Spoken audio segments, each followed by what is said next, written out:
Hello and welcome, this is Oliver. Tell me, have you ever been faced with a blank sheet of paper and you're afraid to start, to put something down in case you make a mess of it? It often happens to me. And now with watercolours, I think, the easiest way for me to get started is just pull out old paints that I've mixed in the mixing well and just do a very, very light wash onto the paper. Don't worry about how it is, and then wait for it to dry. So this is it dried, and you know, the paper looks awful. There's marks everywhere, there's watermarks, and I feel liberated at this stage because I know I can't make it any worse. That's the way I feel anyway. So just make marks around the place. In this case, I'm thinking about neurographics, but it won't be real neurographics. I'm just going to have neurographic-esque, something like it.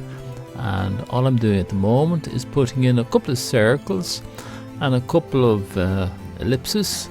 And here are my neurographic lines. And, well, what we do, see this watermark? I thought that was a nice looking mark. And I said, okay, let's outline this one and see where that brings us. I'm just thinking it might be a nice little background mark to have in there. Now what I'm using here, in fact I decided to use a crimson red and a deep blue, and I said the crimson red would be where any of these are intersecting, that would be the intersection of two of them. Now that's what I started off with, later on it changed, needless to say. And I'm using a very fine brush here. It's one I got recently, I'd never used it before, and I am really happy with it because I come from a background of doing fine sketching and fine pen and ink, and this sort of gives me the same feeling of it, this close work. I do like it.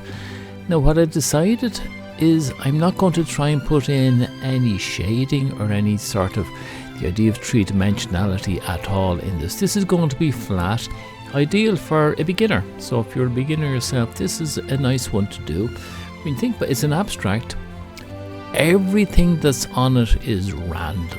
Like nothing was preordained, and I'm just going with the flow with whatever is already there. So this is something that you could do yourself. As I said, I'll just start off with a wash and let it dry and see how it turns out. Now here at this stage I've already put in a little bit of water. I didn't show it.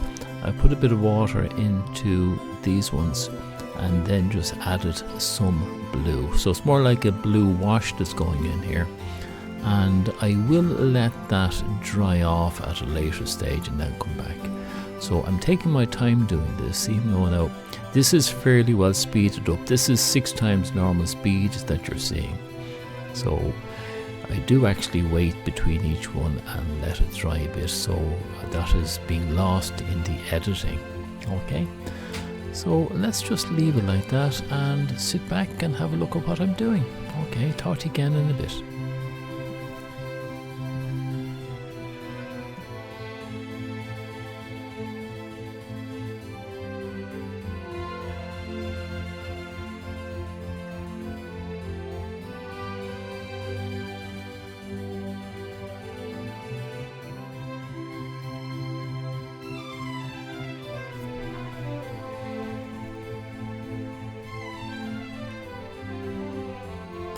Right, that's all the inside one's done. This one I want to do it different because there's no intersection here. So the first thing I do is I wet the area to keep the paint within that circle, and I want to divide it into 2 segments. The first top segment will be red and the bottom segment will be blue. This is a bit of an experiment to see how it will mix. Well, I don't really want it to mix. I want them to come close to each other but not do a full mix.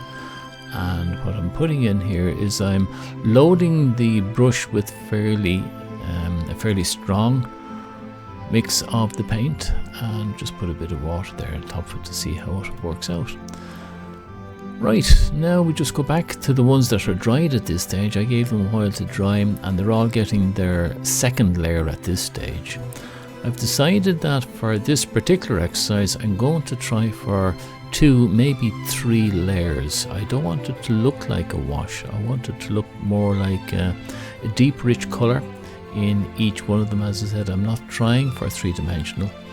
If I was going for 3-dimensional, then I would be doing maybe 3 or 4 layers and just doing different parts of each segment with it. But in this case, we're not. We're just running along with this.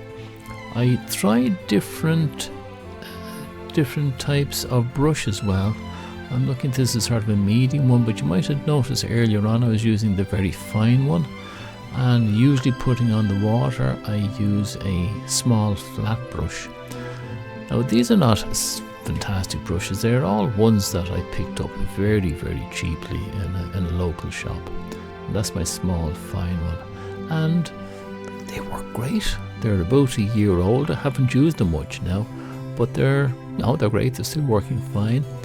It'd be interesting to know about yourselves. What do you find about brushes and what type of brushes to use? Because as I said, I'm new to this and I'm just using whatever cheap wood I can find.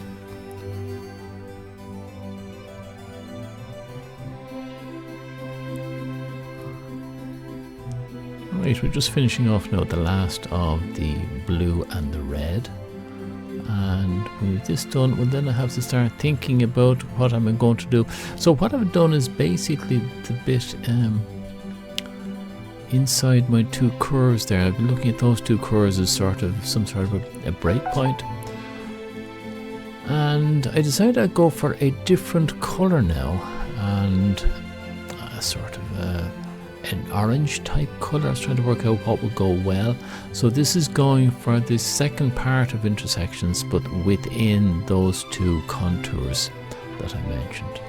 So these now will all have the same colour, and then I'll do a second colour after that. But I was thinking some sort of an orange might go well. Now as I was going along, I noticed that the paper was drying out fairly quickly. So by the time I did the last one, the first 2 had dried out, and I didn't want that, because what I want to do first is a fairly light wash of it. I don't want it too strong, so I do just a light type of wash, and then I will be coming back at a later stage.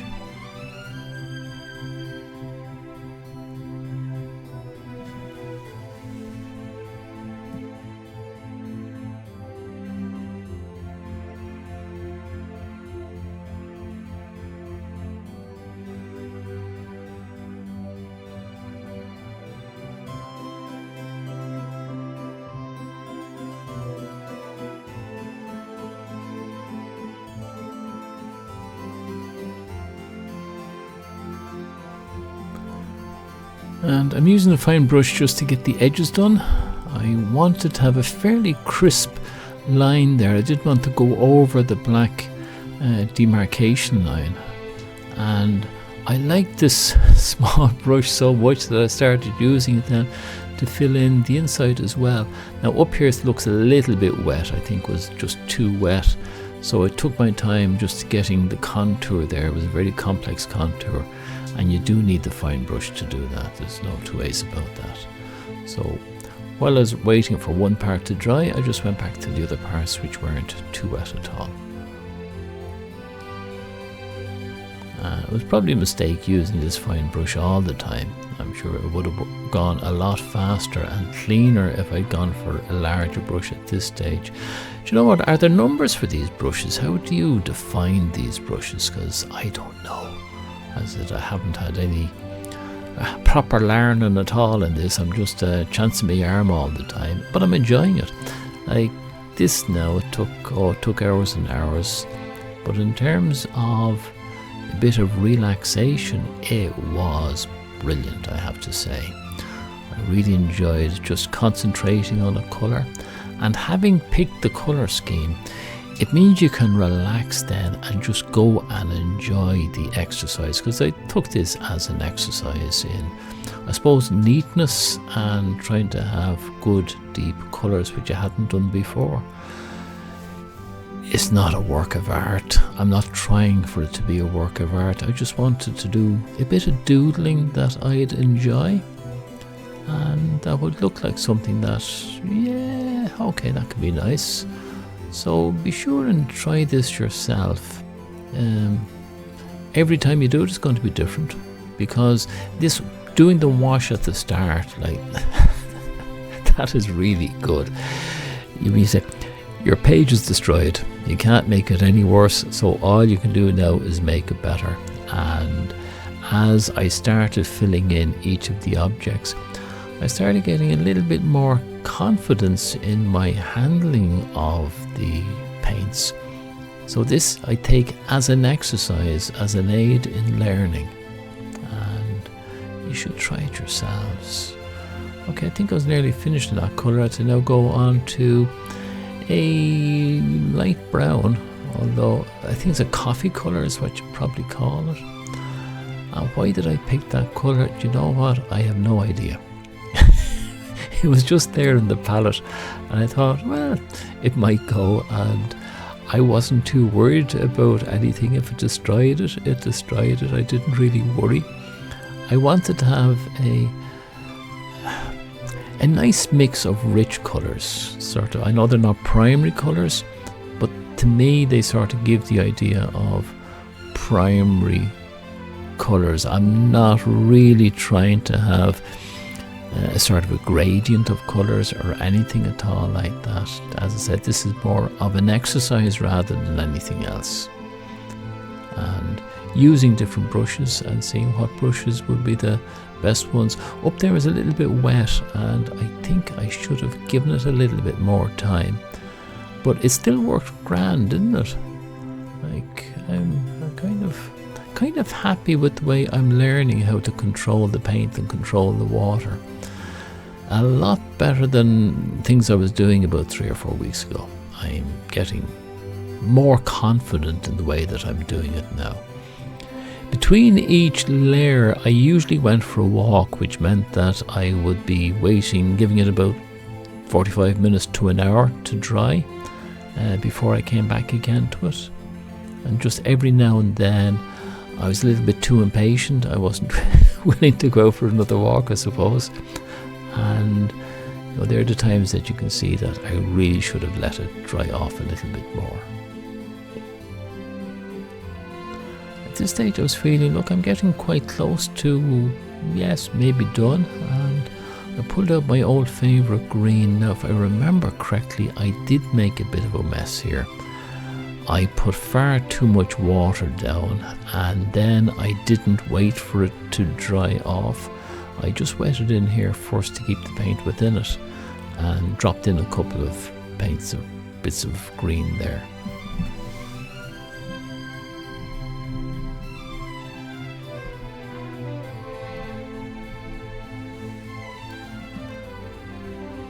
Now I had to be very careful there when I was going around the contour of the, I call it the egg, to make sure the 2 bits of water didn't touch, that they kept on either side of that ink line. And they did, that worked quite well. But now this is when I should have stopped. I should have said, okay, enough, let it dry, because it needs to dry. So that is something I have learned. Patience. Patience really is a virtue when you're doing watercolours. No two ways about it.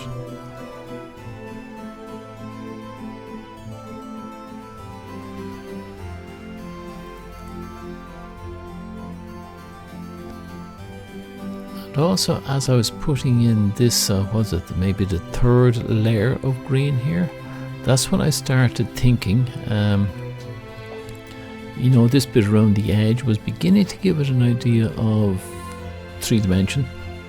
And that's why I was thinking maybe I should go around and do the others, but I held myself back. I said, no, that's not what this exercise is about. So I decided, no, let's keep everything flat. What I might do is take this as another exercise and see what could I do to give it more of a sense of 3-dimensionality. I might do that as a future video. But at the moment, no, this is all I wanted to do. As I said, I'm not happy with this green. I overworked it. And, well, you live and learn, and that's what this is all about. I'm only starting out on this, so I have learned something, a very important lesson. Give yourself time, and give it time to dry so that you're not rushing it all the time. I have been at it now nearly the whole day with stops, and I just wasn't ready to do it again. there seemed to be a bit too much white space, so I decided to stick in another oval and just do a quick colouring of it. But this time I was going to use the orange and the coffee colour to divide it. As the previous one I'd used the blue and the red, and just wanted as an exercise to try doing something like that again, and using the water to control where the paint would lie. I'm happy enough with it. It worked out fairly okay. And I just wanted to try and draw them both in together. A little bit of mixture there, but not too much. And that worked out well. I'm happy enough with that. Now, there are other contours around there, little watermarks that are barely visible, but I wanted to accentuate those, just fill it up a little bit more. There were plenty of watermarks. I probably didn't fill them all in. There's more that could have been done, but that to me gave it the last bit that was required, from my point of view anyway, to give this more of a neurographic look. What do you think? I enjoyed doing it. I have to say that it was so relaxing.